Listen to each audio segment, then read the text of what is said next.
Prior to the trip, I had done a reconnaissance of the lock and found that it was 6 inches wider than the width of the wherry. But as we approached, it certainly looked a very tight squeeze. The lock gates opened and the Albion came through without any problems whatsoever.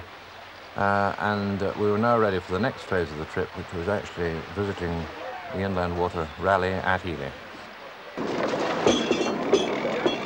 For the last 200 yards, a gentle puff of wind came across from just the right direction. The sail filled, and the old lady made her way alongside the quay, and we moored up at the cutter at Ely. It took 2 days to fill and place all the Saggars, 1,000 in all. Yet not one of the volunteers ever lost heart. The old team spirit was awakened.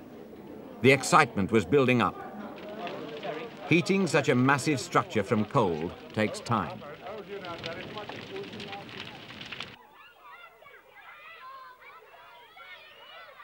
It was a great sight for all the local residents to see, for the first time in 20 years and the last time in history, a bottle kiln chimney smoking.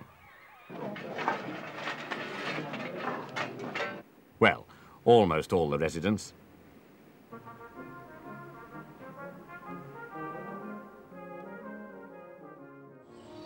Woburn Abbey in Bedfordshire was the first to save itself when the Duke of Bedford opened it to the public in 1955.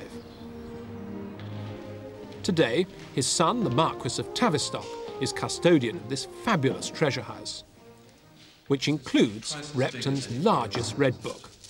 Yes, it's twice as big as our one of Ensley, certainly. It's a most ornate and meticulous work of 47 plans advising all kinds of additions and alterations. Repton hated the central front drive and proposed instead a balustrade and new approaches, changes which have not yet been effected. But many of his ideas were used and are part of the magnificence of Woburn as we know it. The earliest film of a workhouse day out was shot in 1910.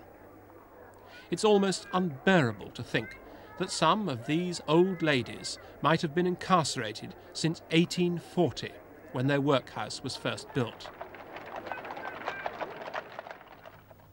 The regime in each workhouse varied according to who ran it. The Aylsham Union in Norfolk was particularly severe in the last century. Today, it's St. Michael's Hospital and bears no resemblance to its former use. But there are still some people who remember it as it was. For them, the very sight of the building brings back the most bitter memories. Paupers, orphans and the aged were not the only ones sent here.